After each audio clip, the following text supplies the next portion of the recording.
The wedding hall was already thick with whispers before the vicious fiancé of the Hale family even stepped through the door.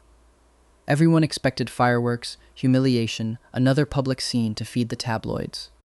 What they didn't expect was for him to walk straight past the golden couple everyone assumed he was obsessed with, and drop to one knee in front of the coldest, most feared man in the room instead. The wheelchair-bound tycoon everyone whispered about like a curse.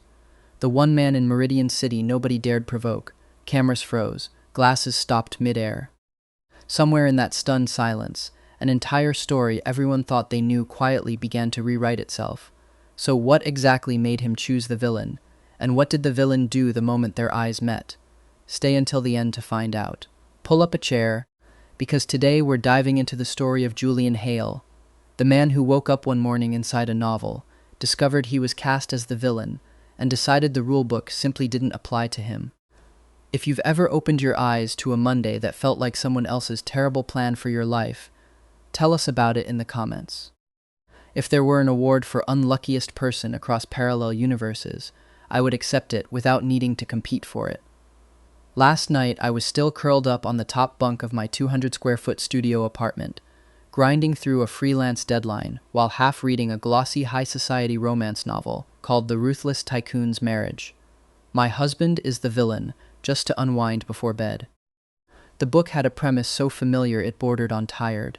A modern world where marriages between wealthy dynasties weren't restricted by gender, where conglomerates routinely married their sons to each other to cement business alliances, treated as casually as a lunch meeting. The male lead was Preston Grant, golden heir of the Grant family, charming and radiant as the noon sun. The brooding secondary lead, the story's official villain, was Damian Cole, young CEO of Cole Industries, a man confined to a wheelchair, eyes cold as a 1,000-year glacier, holding half of Meridian City's commercial empire in his hands. And then there was a supporting character, the textbook vicious first spouse, Julian Hale. Julian Hale was the only son of the Hale group, devastatingly handsome, sharp-tongued, arrogant to the bone, the kind of person everyone deferred to out of sheer intimidation. Across the whole novel, he had exactly one goal: chase after Preston Grant by any means necessary, even though Preston already had his moonlight, his one true love, a sweet, gentle, painfully poor young man named Eli Sawyer. Julian pulled every dirty trick imaginable to tear the couple apart, spreading slander, spiking drinks, even having Eli kidnapped and locked in an abandoned warehouse. In the end, he was publicly exposed by Preston in the middle of his own wedding. The Hale family collapsed under scandal, and Julian himself, because he'd once made the mistake of mocking the person Damian Cole secretly pined for, was dragged out by Damian himself and shoved into a frozen lake in the dead of winter, left to freeze to death in the silence of the whole estate. Yes, you read that right. In the original novel, Damian Cole, the final villain, the man in the wheelchair who nonetheless held the power of life and death over all of Meridian City, was also secretly, obsessively, hopelessly in love with Eli Sawyer, in a way the text described as unhinged, solitary, never once spoken aloud. He was written as a madman, ruthless, silent, and lethal to anyone foolish enough to provoke him. I remembered muttering my running commentary out loud as I read, "This vicious fiancé guy has to be brain dead." If he liked pretty boys so much, wouldn't chasing the villain CEO be a much better deal? Why throw yourself at someone who already has a boyfriend? I fell asleep mid-sentence, and now I open my eyes in a body that isn't mine. My head throbs like it's been hit with a hammer. The smell of rubbing alcohol stings my nose and makes me wince. Harsh white ceiling lights blaze down, and it takes me several seconds to get my bearings. This is definitely not my cramped rental apartment. The space is absurdly spacious, the furnishings reeking of money from ceiling to floor, the kind of luxury a salaried worker couldn't dream of in a lifetime. I'm struggling to sit up when a young nurse rushes in, already calling me young Master Hale and firing off a stream of anxious questions. The name Julian Hale rings in my ears and sends a chill straight down my spine. I glance at the large mirror across from the hospital bed. Staring back is a devastatingly beautiful young man, hair a natural loose black wave, porcelain pale skin, a high nose bridge, sharp almond eyes, ruined only by the arrogant little curl at the corner of his mouth. Oh hell, this face, this name. Isn't this exactly the vicious fiancé from the novel I was reading last night? A cold shudder runs through me as I remember Julian Hale's ending, family destroyed, and the man he'd once dared to insult, Damien Cole, personally dragging him out and shoving him into a frozen lake to die in silence.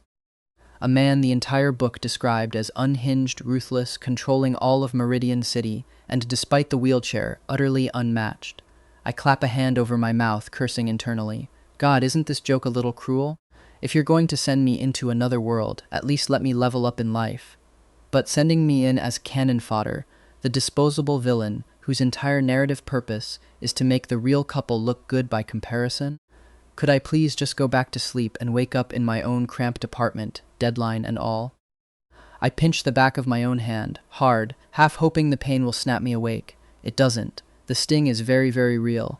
Somewhere down the hall I can hear a cart rattling past, a monitor beeping steadily beside the bed, the ordinary hum of a hospital going about its business, utterly indifferent to the fact that my entire understanding of reality has just been turned inside out.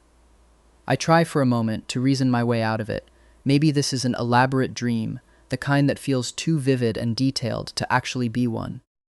Maybe I fell asleep with a fever and my brain simply decided to cast me in the last thing I'd been reading. But dreams don't usually come with this much detail, the exact weight of an unfamiliar body, the faint ache in a jaw I don't remember clenching, the specific antiseptic smell of a private hospital wing built for people who never wait in line for anything. Whatever this is, it isn't going away just because I want it to. Wait, I press a hand to my chest. My heart is still hammering, which means I'm alive, and I still have time to fix things. According to the nurse's endless chatter, I'd just been admitted after a 3-day hunger strike, staged to force my parents into canceling my arranged engagement to the Cole family, all so I could be free to chase Preston Grant. Perfect. This is exactly the golden window I need to change the entire trajectory of this story. In the original book, right after this dramatic hunger strike, Julian Hale rushes off to confess to Preston Grant, only to be publicly humiliated in front of Eli Sawyer, officially taking his first steps toward becoming the most brain-dead, vicious fiancé in the genre. But the one steering this body now is me, someone who has devoured more court intrigue dramas and romance novels than I can count, and who understands exactly how survival works in this cutthroat world of old money. I smirk, which makes the nurse standing beside me flinch and take a step back. Since I've already transmigrated in, I might as well live properly. Preston Grant, the male lead who keeps one foot in every door, I'm not wasting a second glance on him. Eli Sawyer, the fragile, innocent moonlight love interest, I have zero interest in fighting over him either. My goal now is singular: stay alive, live comfortably as a proper rich young master should, and to stay alive I need to steer clear of that entire main couple, and above all, never cross the final boss, Damien Cole. But wait. The engagement with the Cole family. The very engagement Julian Hale had been so desperate to cancel. Isn't that with Damien Cole himself? In the novel, this man may be confined to a wheelchair, but his fortune is staggering, his power near limitless, and all he's ever lacked is a proper spouse, to serve as a shield against the greedy relatives circling his empire. Julian dismissed him as crippled, dismissed him as unnervingly cold, and fought tooth and nail to cancel the engagement. What an idiot. Where else in this day and age would you find a partner this wealthy, this powerful, and bonus, unlikely to run around fooling with other people while too busy building an empire? Rumor even had it he was the single most attractive man in the entire book. An absolutely bold idea sparks in my mind. Instead of charging down the guaranteed death path of chasing the male lead, why not latch onto the villain's leg instead? All I have to do is play the obedient first spouse of the Cole family, stay out of Preston and Eli's romantic drama, avoid stirring up unnecessary trouble, and Damien Cole would surely leave me in peace. Better yet, being the spouse of the story's final boss sounds pretty badass, honestly. Just as I'm deep in calculation, the hospital door swings open. A well-dressed middle-aged couple walks in, faces so tight with worry they look like they've aged a decade overnight. I guess immediately this must be Richard Hale, chairman of the Hale Group, and his wife, the biological parents of this body's original owner. My mother, Julian's mother, rushes to my bedside and pulls me into a sobbing embrace. Julian, please don't scare me like this again. Your father and I have already talked. We're calling off the engagement. We won't force you to marry that crippled man from the Cole family anymore. If you want to chase after young Master Grant, go right ahead. I just need you healthy. My father stands beside her, sighing heavily, his stern face softened with worry. My foolish son, the Grant family doesn't respect you at all. That Preston Grant is already out in public with that poor college student, the Sawyer boy. Why are you still throwing yourself at a lost cause? Fine, you've already staked your life on this, so I'll give in. I'll call the Cole family right now to formally decline the marriage. My stomach lurches. No, absolutely not. Calling to reject the marriage now would be nothing short of signing this whole family's death warrant. Damian Cole is, without question, the most vindictive character in the entire novel. A last-minute cancellation from the Hale family would feel like a public humiliation to him, and in the original story, that exact humiliation is what plants the seed for his later, merciless destruction of the entire Hale group. I grab my father's wrist, my voice hoarse but strangely resolute. Dad, wait, don't call. I've changed my mind. The room goes dead silent. My mother, mid-sub, freezes and stares at me. My father, certain he's misheard, frowns. What did you just say? Changed your mind about what? Weren't you just starving yourself to force your way out of marrying Damian Cole? I take a deep breath, arrange my face into something sincere, and look them both dead in the eye. I said I'm not calling off the engagement. I want to marry Damian Cole. I've realized Preston Grant was never worth my feelings to begin with. Only the Cole family is truly a fitting match for ours. And Damian is so capable. Marrying him, I'll never be shortchanged. My parents freeze for a full 5 seconds.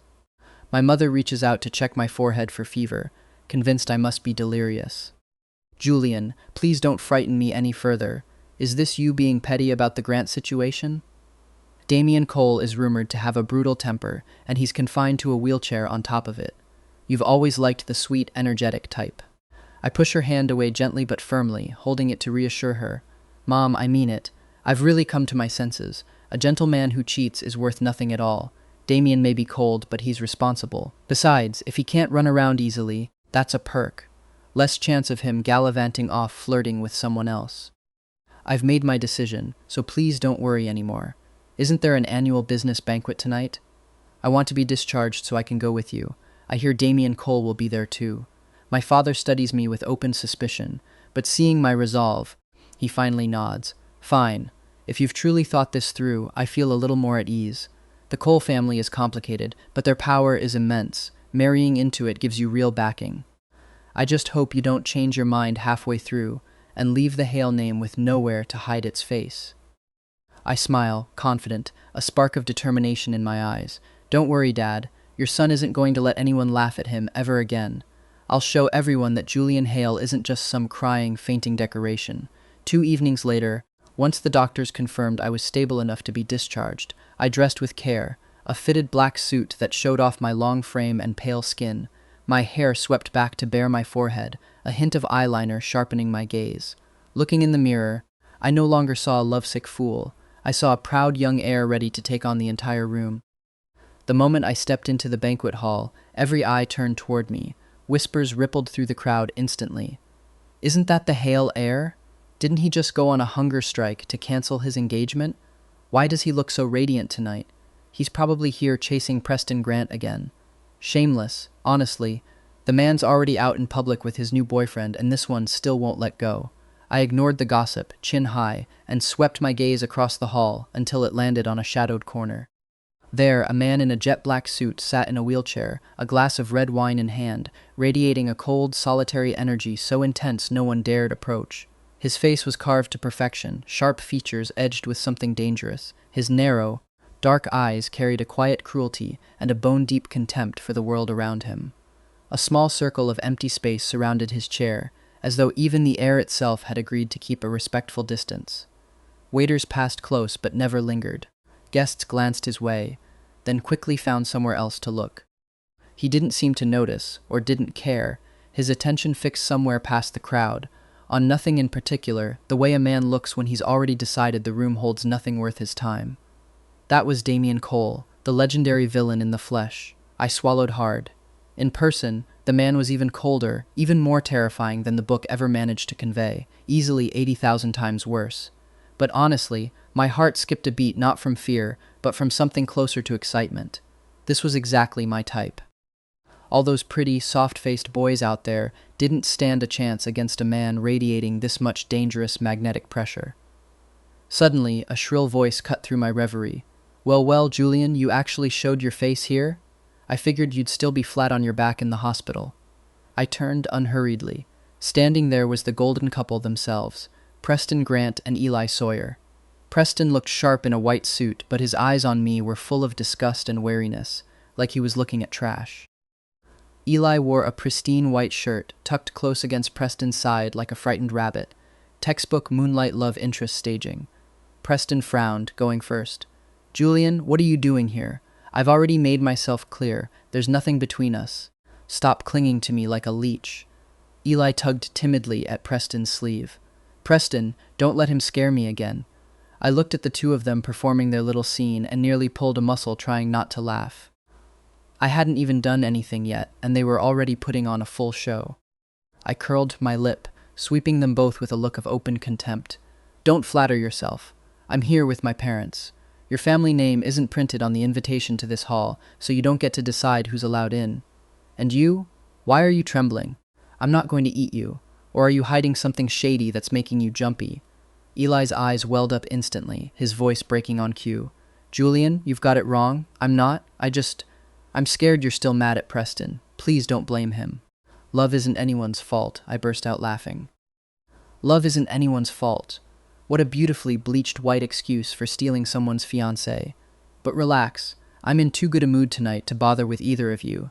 Go on, keep filming your little romance drama. I have more important business to attend to." With that, I swept past them, like a passing breeze, walking straight toward the shadowed corner where Damian Cole sat. The whole hall seemed to hold its breath, watching my every step. Preston and Eli stood frozen, no doubt certain I was about to make a scene. I stopped directly in front of Damian. He lifted his cold eyes to me, the pressure radiating off him thick enough to feel like standing in front of an air conditioner set to freezing. He said nothing, but his gaze felt like it was slicing me apart piece by piece. If I were still the original owner of this body, I'd probably be shaking where I stood. But I wasn't. I offered a bright, easy smile, leaned down close to his ear, and let my voice drop into something deliberately teasing. "Mr. Cole, I hear you're in need of a proper spouse to keep your meddling relatives in check. What do you think? Am I pretty enough, rich enough, and unhinged enough to be the Cole family's next spouse?" Damian didn't so much as blink at my blunt little offer. He gave a thin, ice-edged smile that seemed to freeze the air around us, raised his wine glass, took a slow sip, and studied my face like an appraiser inspecting a strange new item. "Mr. Hale, if I remember correctly, you spent the last 3 days starving yourself to get out of marrying me. So why come running now to sell yourself? Did Preston Grant hurt your feelings badly enough that you need someone to make him jealous?" His voice was low, rough, deeply masculine, but every word landed like a needle. This man was sharper than I'd given him credit for. He clearly kept close tabs on everything happening around Julian Hale. I didn't flinch, calmly pulled out the chair beside him, sat down, propped my chin on one hand, and met his eyes without looking away. It's true, I wanted out before, but that was because my judgment was clouded and I hadn't yet recognized how exceptional you really are. Preston Grant is just a pretty face with no eyesight. I need a real man, someone who can stand with me at the top, not someone who keeps chasing after wide-eyed boys pretending to be innocent. I paused to gauge his expression before continuing. Besides, I know you're not exactly sentimental about this marriage either, but you need a shield to keep the vultures circling your board seat at bay. I'm the best option available. The Hale name is strong enough to back you up. I'm already known for being difficult, which makes me perfectly suited to play the villain and clean house for you. We help each other. Mutual benefit. If you ever find real love down the line, we quietly divorce. I won't take a cent." Damian's brow lifted, a flicker of genuine interest sparking in his dark eyes. He set his glass down, long fingers tapping an idle rhythm against the arm of his wheelchair. "You're more interesting than the rumors made you sound. Fine, we can work together. But understand this. It's easy to marry into the Cole family, and very hard to walk back out. If I ever find out you're playing some other game, the consequences will be worse than anything you can imagine." I smiled and extended my hand toward him. "Deal. Don't worry, Mr. Cole. I value my own life far too much." He looked at my outstretched hand for a long moment, then took it. His palm was ice cold, large enough to swallow mine whole. The instant our skin touched, something like an electric current ran straight down my spine. That handshake, that was the moment everything about this doomed script began to change. The next morning, news of the Hale coal engagement broke across every outlet in the city. All of Meridian City was stunned. Everyone assumed Julian Hale had truly lost his mind, throwing himself straight into the jaws of the living reaper, Damian Cole. My phone exploded with texts, calls from friends, acquaintances, and every gossip-hungry contact I apparently had. I switched it off without a second thought and tossed it aside, settling in to enjoy the extravagant breakfast our private chef had prepared. My mother sat across from me, eyes brimming with worry. "Julian, are you really sure about this? I've heard Damian Cole's temper is unpredictable at best. Even his own staff are terrified of him. What if something happens to you over there?" I cut into my steak, unbothered. "Mom, don't worry, I can handle him. Just make sure my dowry is impressive. The more assets, the better. I want the Cole family to see that their new spouse isn't someone to underestimate." Right on cue, the butler announced that Preston Grant was at the front gate, insisting on seeing me. I raised an eyebrow. Him again? This man clung tighter than a leech. I wiped my mouth, straightened my jacket, and stood. "I'll go handle it. You stay and enjoy your tea, Mom." I walked out to the estate's front gate and found Preston pacing furiously. The moment he spotted me, he lunged forward to grab my arm, but I stepped back smoothly, arms crossed over my chest. "Whatever this is, make it quick. I have a spa appointment. Gotta look my best for the wedding." Preston exploded. "Julian, what exactly do you think you're doing? Why would you agree to marry Damian Cole? You know perfectly well he's disabled and vicious. Marrying him is basically throwing your whole life away." I let out a scornful laugh. "Preston, are you under some kind of delusion? Who I marry is my own business. What does it have to do with you? You call him disabled, but his net worth is 10 times the entire Grant fortune. You call him vicious, but at least he's not a hypocrite parading a new lover around while lecturing his ex on morality." Preston's face flushed dark with fury, momentarily speechless. "You've changed. You never used to be this calculating. You told me you loved me." I stepped closer, my gaze cutting sharp as a blade. "Loved you? That was a different lifetime. These days, all I see when I look at you is a spineless man not worth a single cent of my attention. Go take care of your precious Eli. I hear he's been online crying about how I'm oppressing him. Go comfort him. Don't waste my time standing here." I turned and walked straight back inside, ordering the guards to close the gate behind me, leaving Preston frozen on the sidewalk. Slamming the door on an ex genuinely felt incredible, but this was only the opening move. Back inside, my mother was waiting just past the foyer, arms crossed, clearly having listened to every word through the open window. "You really weren't kidding," she said slowly, studying my face like she was seeing me for the first time. "The old you would have cried for a week over a conversation like that." "The old me," I said, settling back into my chair at the breakfast table, "didn't know what he was worth."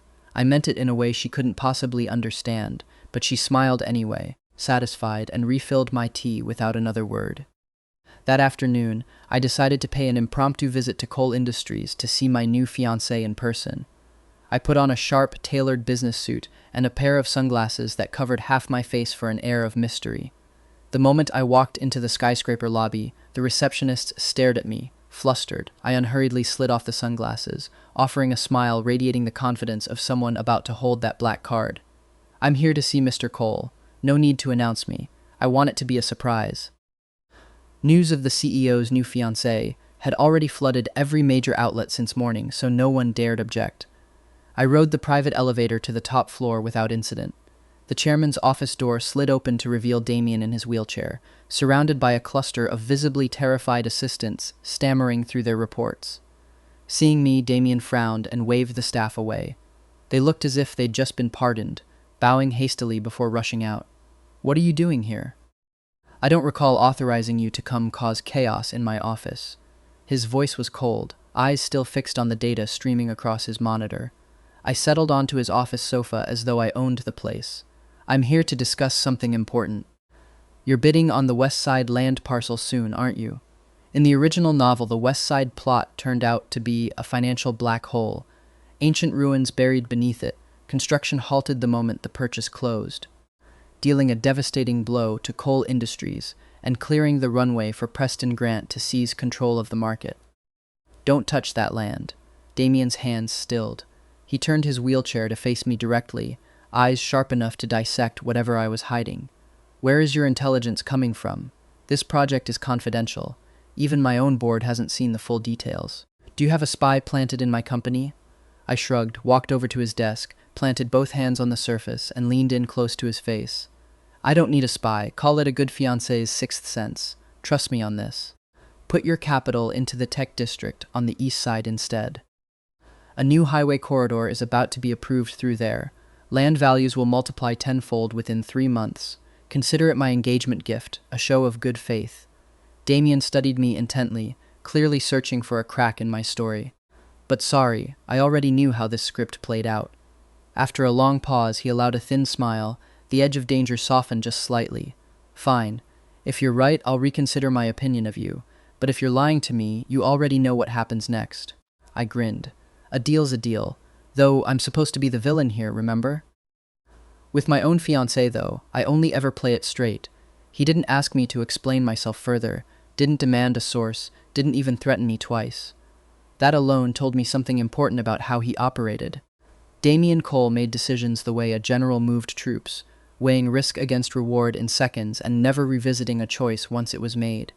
It was a far cry from the frantic, hand-wringing way Preston Grant ran his side of the business, forever second-guessing himself and blaming everyone else when a deal went sideways. Days later, exactly as I predicted, the ancient ruin scandal on the West Side parcel broke wide open. Grant Corp, having swooped in early to snatch up the land, was now hemorrhaging capital, its funds locked beneath a site that could never be developed. Meanwhile, Damien, having redirected everything east on my advice, won big, money flooding in like a tidal wave. That night, Damien sent me a black card with no spending limit, along with a short text, a reward. Buy whatever you like. I actually shrieked out loud, nearly dropping my phone. God, being spoiled by your own fiancé really is peak living. I lay there staring at the ceiling for a good 5 minutes afterward, turning the card over in my fingers, half expecting it to vanish like some cruel practical joke. It didn't. It sat there, cool and solid and absurdly heavy with everything it represented. Proof that this arrangement I'd talked my way into was no longer just a survival strategy. Somewhere between the land tip and that text message, Damien Cole had started actually trusting me. And that felt like a far bigger win than any amount of money on a card. With money in hand, the first thing I did was go shopping to blow off some steam, and conveniently humiliate a few people along the way. I dragged along the only real friend I still had left, Toby, to the city's most upscale mall. We swept through the boutiques like a small hurricane. Right as I was riding that high, fate decided to throw an old rival directly in my path. Eli Sawyer. He was there with a few friends, eyeing the exact limited edition leather handbag I'd been eyeing myself. "Oh, isn't this the Hale heir?" One of Eli's friends piped up, needling me. "Heard you're about to marry that disabled man. Figured you'd want to shop yourself silly one last time before the misery sets in." Eli pretended to intervene, his voice syrupy sweet. "Come on, don't say that. Julian's been through enough already. He's probably just trying to fill the emptiness with material things." I glanced at the bag in his hands and strolled over with a smile. "Excuse me, how much for this bag?" The associate glanced nervously between me and Eli. "It's 500,000, sir, but this guest was looking at it first." I pulled out the black card and waved it lazily between 2 fingers in front of them all. "I'll pay double. Wrap it up now." Gasps rippled through the crowd. 500,000 for a handbag was already outrageous. Paying a full $1,000,000 just to snatch it away was borderline insane. Eli's face went pale, though he kept up his composure. "Julian, you don't need to do this. If you want it that badly, I'll let you have it. I've never cared much for material things anyway. Preston always says I look best when I keep things simple." There he goes again, dragging Preston into it as a human shield. I laughed. "Sure you don't care about material things. That's why you've been staring at this bag for a solid hour. If you don't care, why can't you look away? Or is it that you want it and simply can't afford it? I hear Preston's a little strapped for cash these days after that land deal went south. Guess he can't spoil you properly anymore." Hit exactly where it stung, Eli flushed red and stammered, unable to form a comeback. I turned to the associate and told her to wrap up every new item in the store, except the bag Eli had been holding. I decided I no longer wanted it, called it tainted. The sound of the card swiping felt strangely satisfying. Walking out of the mall, I was immediately swarmed by reporters. "Mr. Hale, is it true you're using leverage to force Mr. Cole into marriage?" There are rumors you're only doing this out of spite over Preston Grant, to get revenge. Care to comment? Mr. Sawyer just posted something implying you're bullying him. Any response? I frowned. So that little scene at the store had been staged just to give Eli fresh material for another sympathy post online. He moved fast, barely humiliated, and already crying on the internet. I calmly adjusted my sunglasses and offered the cameras an easy smile. Am I forcing Damian Cole into anything? Do any of you actually believe that man can be forced into doing something he doesn't want to do? We're together because it's real, genuine affection, and yes, because he happens to be extremely wealthy. I paused for effect as for Mr. Sawyer, I'd suggest he spend a little more time polishing his acting and consider a film career, instead of posting his personal grievances online for sympathy. It's exhausting to watch. While I have you all here, I'll go ahead and announce it. Our formal engagement ceremony will take place soon. Everyone's welcome to come witness our very genuine, very passionate love. The reporters erupted, scribbling furiously. I slid into my waiting car, leaving a chaotic crowd behind me. In the car, I checked my phone. Sure enough, Eli's post was already spreading like wildfire. A photo of his red-rimmed eyes with a caption dripping with implication. Some things money can't buy. Character. Genuine love. Beneath it, a small army of comments tore into me viciously. I smirked. Fine, you want a media war? I'll give you one. I called my father's assistant and had them pull the mall's surveillance footage from earlier, then passed the raw, uncut clip to a well-known gossip blogger, along with a generous consulting fee. Within the hour, the unedited video was live, clearly showing Eli and his friends mocking me first before I ever retaliated. The stunt of buying out the entire store with a black card, while a little over the top, got hailed online as savage and iconic, rich kid energy at its finest. Eli's fake sympathy act, meanwhile, was laid bare for everyone to see. Public opinion flipped faster than a stunt driver's drift, roasting him for a performance deserving of an award. His pity post got mass-reported into oblivion and quietly deleted within the hour. I lounged on my bed scrolling through the comments, pleased with myself. Winning through money and strategy really is dangerously addictive. Toby called me twice that night just to read me the most creative insults people were throwing at Eli in the comment section, cackling so hard down the phone I had to hold it away from my ear. You know, he said between fits of laughter, the old you would have just cried in the bathroom over something like that mall scene. I don't know what happened to you after that hospital stay, but honestly, upgrade, 10 out of 10. I didn't correct him. Some things were easier left unexplained. Right as I was riding that high, my phone buzzed. A text from Damien. Well done. Come by the office tomorrow. I need your help with something. My heart skipped a beat. Getting praised by the villain himself, and now a personal request on top of it. This whole win over the ice tycoon plan was going better than I'd dared hope. But I knew the real storm was still waiting somewhere ahead. The next morning, I headed out ready for whatever came my way. But the second I stepped into Damien's office, I walked straight into a scene that nearly gave me a migraine. A middle-aged woman in gaudy clothing stood with her hands on her hips, jabbing a finger in his face, screaming at full volume, "You ungrateful little wretch. You think you can hoard your father's entire fortune and not give your own family a single cent? You think sitting in that wheelchair makes you king of the world? Let me tell you something. If you don't hand the southern branch over to my son, I will drag you to court for filial neglect." This was Vivian Cole, Damien's aunt, notorious throughout the family for her greed and sharp tongue. In the original novel, she made a habit of storming in like this, exploiting his injury to squeeze concessions out of him, always timing her visits, for when his assistants were too rattled to intervene, and the security staff conveniently looked the other way, well aware which side of the family signed their paychecks in the old chairman's era. Damien sat perfectly still, expression unreadable, but the hand gripping his wheelchair's armrest had gone white-knuckled, veins standing out. He despised nothing more than people using his legs as a weapon against him. I couldn't stand there and watch my future spouse get bullied like this. Something hot flared in my chest. I pushed the door open, my heels striking the floor sharp and deliberate. Quite the noise for so early in the morning. Who exactly is shouting in the chairman's office? Has basic civility gone completely out of style?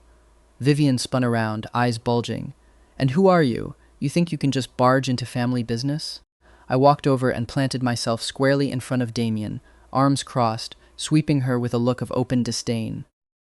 I'm Damien Cole's fiancé, the future head of this household. Does that answer your question about whether I get to weigh in? And judging by that outfit, I'm guessing you're some distant relative here to shake him down for cash. Security! Why is there a random stranger causing a scene in here? She went red with fury. How dare you call me a stranger? I'm his blood aunt. What are you, some kind of gold digger? I laughed loudly. A blood aunt who opens her mouth only to demand assets and curse her own nephew as crippled. I wouldn't take a relative like you even if you were free. Damien doesn't owe your family anything. Everything here he built himself. If you want your son running a division, tell him to earn it, not sit around waiting for handouts and throwing tantrums when he doesn't get them. It's embarrassing. She lunged to slap me, but I was faster, catching her wrist mid-swing and twisting it back sharply. Careful now, I know a little self-defense. Take your hand off my personal space. Last warning, show your face here again to harass my fiancé, and I'll teach you exactly what manners look like. I also happen to have proof your husband embezzled company funds last year. Want me to share that with the world? At the word embezzled, every drop of color drained from her face. She yanked her arm free, stumbled back several steps, and hissed, "You'll regret this, both of you." Then she fled, one shoe left behind in her haste. I brushed my hands off as though I'd just touched garbage and turned back to Damien. He was watching me closely, his expression a complicated mix of surprise and rare warmth. How did you know about the embezzlement? I winked playful. Told you 6 cents. So, was your fiancé impressive or what? Protecting you is my job now. The corner of Damien's mouth curved, just slightly, into something that was actually a smile. It was the first time I'd seen him smile like that. Genuine, unguarded, and it lit up his entire face in a way that made my heart stutter. Thank you, he said quietly. Just 2 words, and somehow my pulse won't settle. Outside, I could still hear the faint clatter of a single abandoned shoe being swept up by a very confused member of the cleaning staff. I filed the image away for later. It was, without question, going to be one of my favorite memories of this entire strange new life. I knew right then that the wall of ice around his heart was starting to crack, and I, Julian Hale, was going to be the fire that warmed him for the rest of his life. But first, I needed to help him walk again. The original novel had mentioned a reclusive healer living deep in the Black Ridge Mountains. The only person alive who might be able to fix his legs. That was my next target. The search for the healer did not go nearly as smoothly as I'd hoped. In the original story, Preston Grant only had to take a casual stroll through the mountains to happen upon the healer's granddaughter in danger, save her, and earn the old man's gratitude, and with it, treatment for his ailing grandfather. Me, on the other hand, cast as the villain of the story, apparently had to earn everything the hard way. I arranged for a rugged off-road vehicle, packed to the brim with rare herbs I'd had people track down across every black market apothecary in the region. Damien eyed the pile with a raised brow. Are we going to see a healer or running a smuggling operation? I've never seen anyone visit a doctor, hauling an entire pharmacy behind them. I just smiled mysteriously and refused to explain, urging him into the car so we wouldn't be late. The whole drive he kept his cold composure, though his hand gripped the seat tightly on the rougher mountain roads. At the base of the mountain, the vehicle could go no farther, and we had to continue on foot along a narrow trail. Just then, another luxury car pulled up nearby. Preston Grant and Eli Sawyer climbed out, trailed by a line of bodyguards hauling armfuls of expensive gifts. Of course, small world. Preston spotted me and froze, then sneered. Julian, you're here to see the healer too? Don't waste your effort. Elias Thorne is famous for despising the wealthy and pretentious. Bringing that reputation of yours here will only offend this sacred place. I've come to bring him back to treat my grandfather. It's an act of filial devotion. Surely he'll be moved. Eli chimed in, voice dripping with sugar. Julian, I know you want to fix Mr. Cole's legs to win his favor, but medicine is a serious matter, not a stage for you to perform on. You should go home. Don't make him suffer through a mountain climb on your account. Look at him, stuck in that wheelchair. It's honestly a little sad. I glanced at Damien and saw the cold fury radiating off him. I took his hand, offered him a reassuring smile, then turned back to face the pair. Preston, Eli, worry about your own filial duties and stay out of ours. Whether the healer agrees to help has nothing to do with who brings the fanciest gifts. It's about fate. Look at that gaudy pile of gifts. Do you really think you can buy off a hermit with imported wine and factory-farmed ginseng? That's almost funny. Preston flushed with anger. You dare mock my gifts? These are top-tier imports, ordered specially from overseas. What do you have? Empty hands and big talk. I didn't bother arguing further. I turned to my own guards, told them to stay behind and watch the car, then crouched down directly in front of Damien. Get on, I'll carry you. Damien's eyes flickered, something turbulent passing through them. Are you sure about this? Get on already, big guy. If we stand here arguing, it'll be dark before we know it. And something with teeth will find us first, I said, hurrying him along. He hesitated a moment before finally looping his arms around my neck. I took a deep breath and stood. Thankfully, I'd kept up a decent gym routine in my old life, so the weight wasn't unbearable. Still, the feel of his chest pressed solid against my back sent my heart hammering in a way that had nothing to do with the physical effort. I carried him briskly up the narrow trail, leaving Preston and Eli struggling behind us, their bodyguards weighed down by all those useless gifts, moving at a crawl. As we walked, I couldn't resist teasing him. You're lighter than I expected. Are you not eating enough these days? Once we're home, I'm putting you on a serious meal plan, build you up a little. Damien was quiet for a long moment before murmuring against my ear, Why go through all this trouble? You could have just hired someone to carry me. I laughed. Hiring someone would defeat the whole purpose. I want the healer to see genuine sincerity from us. Besides, I don't love the idea of someone else's hands on my fiancée. I'm a little possessive, in case you hadn't noticed.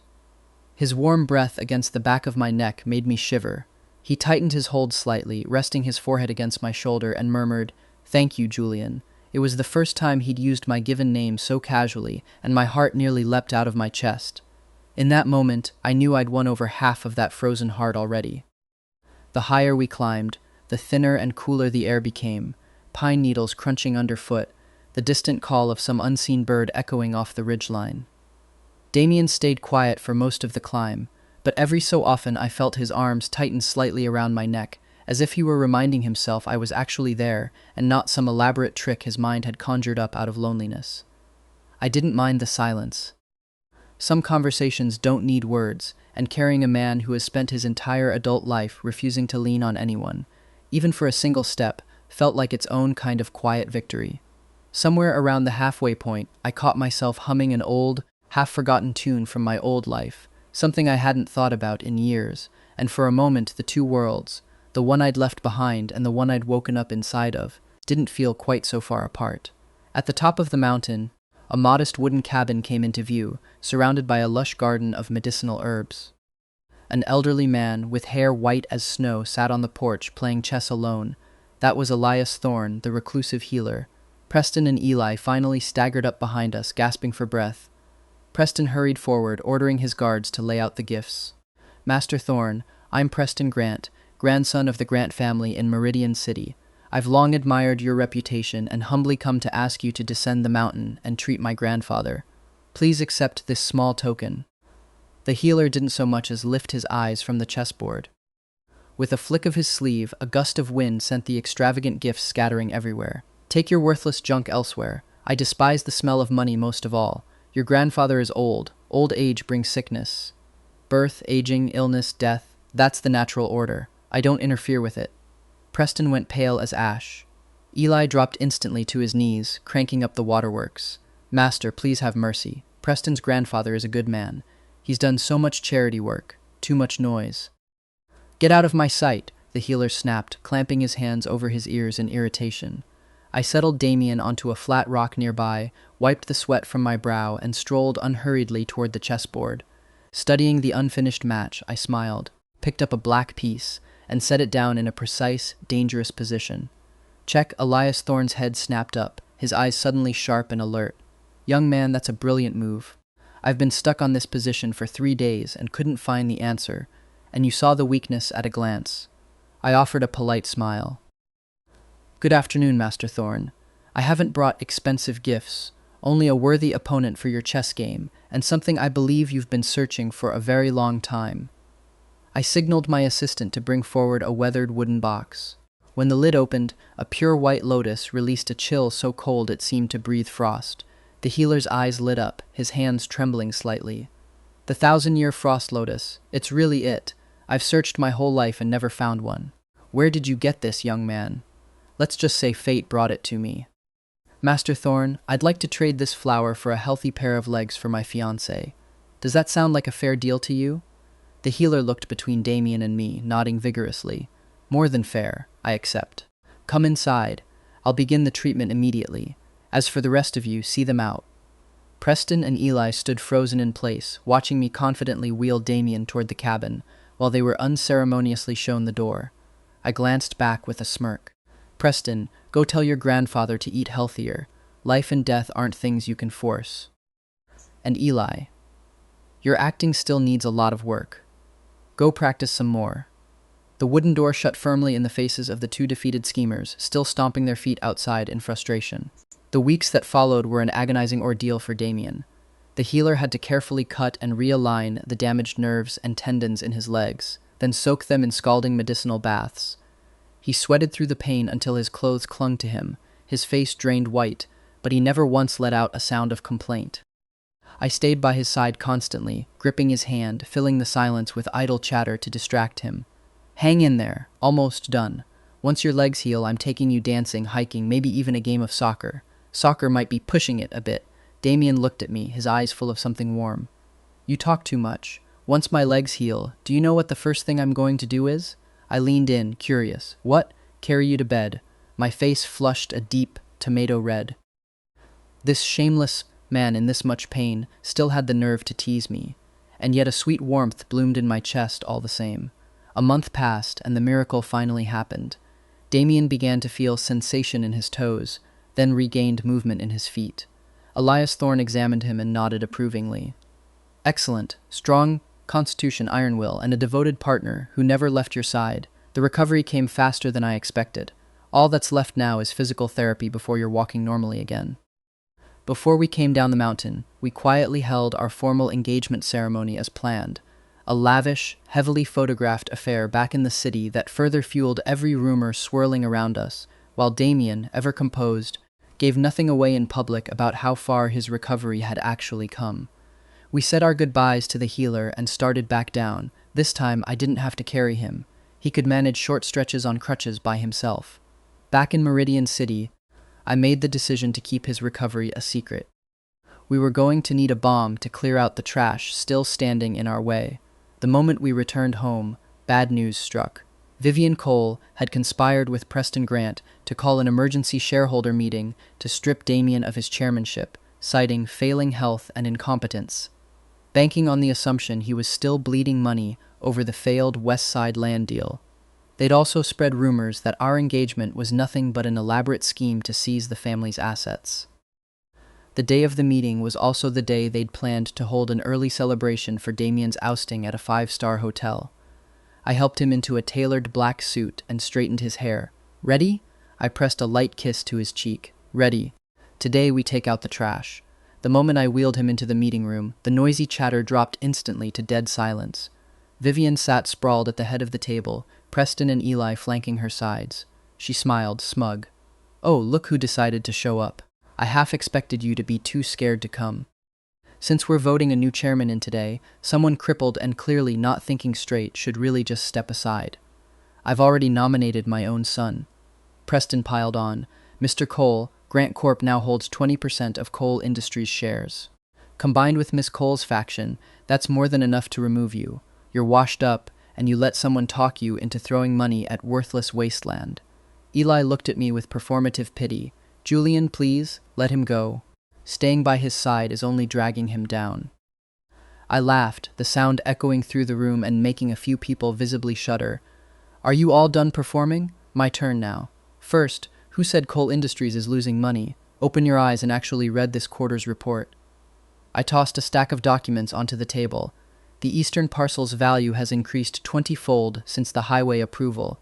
The profit alone could buy out 10 Grant Corps combined. The room erupted into chaos. Shareholders scrambled to grab the documents, eyes wide with disbelief, whispering numbers back and forth to each other like men confirming they hadn't misread a winning lottery ticket. A few of the older board members, the ones who'd sat on this council since Damien's father ran the company, exchanged sharp, knowing glances, the kind that said they'd suspected all along that Vivian's coup was built on nothing but wishful thinking. Preston went white. hands shaking as he stared at the report. That's impossible. It was supposed to be the West Side. The West Side was a trap, set for greedy, gullible people exactly like you, I said with a cold smile. You think I didn't know you'd planted a spy inside our company? I fed you that fake intel on purpose. How does it feel to be played, Preston? Vivian slammed her hand on the table, face contorting. Enough of your bragging. So what if there's a prophet? He's still a cripple in a wheelchair. No international conglomerate can have someone who can't even walk as its face. It'll destroy the company's image. That was exactly when Damien slowly pressed his hands against the armrests of his chair. The entire room went silent, so quiet you could hear every heartbeat. He rose to his feet, unhurried, spine straight, tall and commanding as a god descending to earth. He walked step by deliberate step toward Vivian, the sound of his shoes striking the floor like a hammer driving nails into the coffin of every traitor in that room. Who told you I was crippled? His voice was low, but the authority behind it was staggering. Vivian nearly collapsed into her chair, blood draining from her face. Preston dropped his entire stack of papers. Eli's jaw fell open, eyes wide as if he'd seen a ghost. Your legs, Vivian stammered. Damien stood towering over her, eyes cold as ancient ice. My legs finished healing weeks ago, thanks to Julian, who tracked down the one healer in this country capable of doing it, and sat by my side through every agonizing session of the recovery. I kept it quiet on purpose. I wanted to see exactly how far you were all willing to go with this little performance. Miss Cole, you've been colluding with outsiders to sabotage this company, embezzling funds, bribing officials. I already have a complete file of evidence. The police are waiting outside to invite you for a conversation. The moment he finished speaking, officers stepped in and cuffed her. She wailed and begged, but he didn't spare her so much as a glance. Preston tried to slip quietly toward the door, but I cut him off before he got 2 steps. Where do you think you're going, Preston? We've still got unfinished business. You hired people to spread slander about my fiancée, and you paid thugs to stage a traffic accident targeting one of Coal Industries' shipments. Did you really think you'd walk away clean? I held up a USB drive in front of his face. This contains full recordings of every call you made to your hired thugs. Get ready to spend some quality time behind bars. Oh, and Eli here was a willing accomplice, too. Congratulations to you both on your matching cell block. Preston and Eli were led away by police in front of a stunned crowd. The room burst into thunderous applause. The same shareholders who'd been ready to vote Damien out minutes earlier now scrambled to sing his praises to the skies. Damien raised a hand for silence. He turned to me, his eyes softened into something almost unbearably tender. Then, without warning, he lowered himself onto one knee and produced a diamond ring the size of a small egg. A little excessive, but I loved every bit of it. Julian, thank you for standing by me and pulling me out of that dark pit I was drowning in. You didn't just save my legs, you saved my entire life. Be my true, forever partner. I promise to lift you higher than the sky itself. I was so overcome my eyes brimmed with tears. And I nodded eagerly. Yes, yes, I say yes with both hands and both feet. He slid the ring onto my finger, stood, and pulled me into his arms, sealing it with a deep, unguarded kiss in front of hundreds of witnesses. Applause and cheers thundered through the room. Somewhere in the back of the room, I caught sight of one of the older board members quietly wiping his eyes, muttering to the man beside him that he hadn't seen the young chairman smile like that since before his father passed. It struck me, in that noisy, champagne-soaked moment, that everyone in that room had been watching a much longer, much sadder story than the one I'd walked into, and that maybe in some small way I'd helped bring it to an end too. In that moment, I knew I had truly flipped the script and become the main character of my own life. After that seismic purge, the entire social order of Meridian City's elite shifted overnight. Grant Corp collapsed as quickly as a sandcastle before a tidal wave. Preston and his father were forced to liquidate nearly everything to cover their debts, and still faced over a decade behind bars for commercial fraud. Eli fared even worse. His murky past was dragged fully into the light. It turned out he was never the poor, hard-working college student everyone believed. He was the adopted son of a washed-up con artist, groomed specifically to seduce wealthy heirs for money. The carefully built moonlight love interest image shattered completely. He was shunned so thoroughly across the city that he had no choice but to disappear into the countryside and take up farming, far from anyone who might recognize him.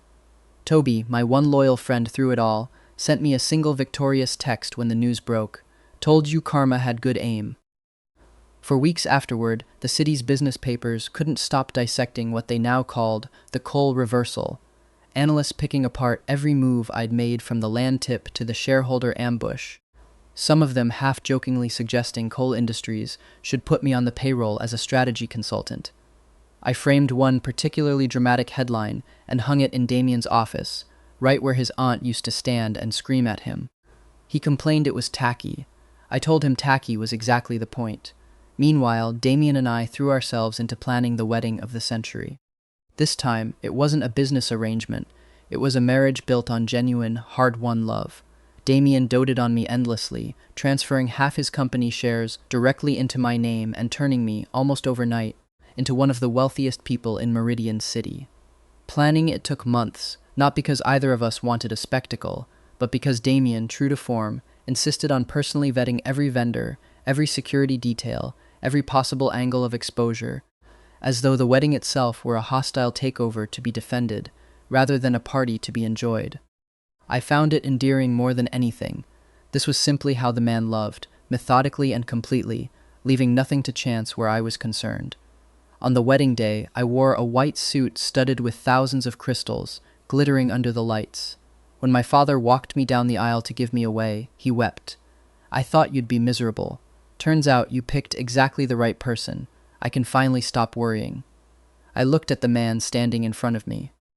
He was no longer the brooding villain from that novel, the cold, wheelchair-bound tycoon written to be feared, mourned, and ultimately discarded once his usefulness to the plot ran out. He was my husband, a gentleman who loved me more than his own life, who had learned, somewhere along this strange and winding path, how to actually let someone in. On our wedding night, wrapped in the solid warmth of his arms, my mind drifted back to the very first moment I'd woken up in this world. I looked up at him and whispered, "Do you actually know who I really am?" Damien brushed a hand through my hair, smiling. "You're Julian Hale, my husband." "No, I mean, I'm not the Julian who used to live in this body. I came from somewhere else entirely." I knew how everyone's story was supposed to end before it happened. I hesitated, half afraid he'd think I was losing my mind, but he simply tightened his arms around me and pressed a kiss to my forehead. "I know. I've known for a while. Since when? Since the moment you changed at the hospital. The old Julian was terrified of me. He never once dared meet my eyes, let alone tease or provoke me. But you were different. You were brave, sharp, and impossible to look away from, like standing too close to the sun. I don't care where you came from. All I know is that the person I love is right here, in my arms, right now. As long as you don't leave, I don't care if you're a ghost or an alien. I'll take you exactly as you are." Tears of happiness spilled over. He had known all along, and yet he'd loved me quietly and unconditionally the entire time. I pressed my face into his chest. "I'm not going anywhere. I'm staying right here as your partner, for good. We'll write the rest of this ending together, the happiest one there ever was." Damien smiled, bright and unguarded. "Deal, we'll write it together." And that's how the story of a transmigrated villain and a cold-hearted tycoon ended a sweet wedding in a future full of promise. We proved, together, that fate really does rest in your own hands. All it takes is enough courage and enough honesty to turn a side character into the hero of their own story. Oh, one more thing. After the wedding, I founded a charitable foundation called the Cole Hale Fund, dedicated to supporting people through physical rehabilitation, inspired directly by my own husband's journey.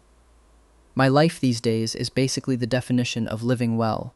Mornings at the gym with my husband, afternoons in board meetings, evenings curled up together watching movies, and every once in a while, when I'm bored, I enjoy scaring off some fresh-faced hopeful who thinks they have a shot at flirting with my husband, just for fun. Honestly, though, with the sharp, faintly dangerous air Damien carries these days, no one dares get anywhere near him anymore. Except me. Sometimes, late at night, I still think back to that ridiculous version of myself lying on a top bunk in a cramped studio apartment, muttering commentary at a novel I never imagined I'd wake up inside of.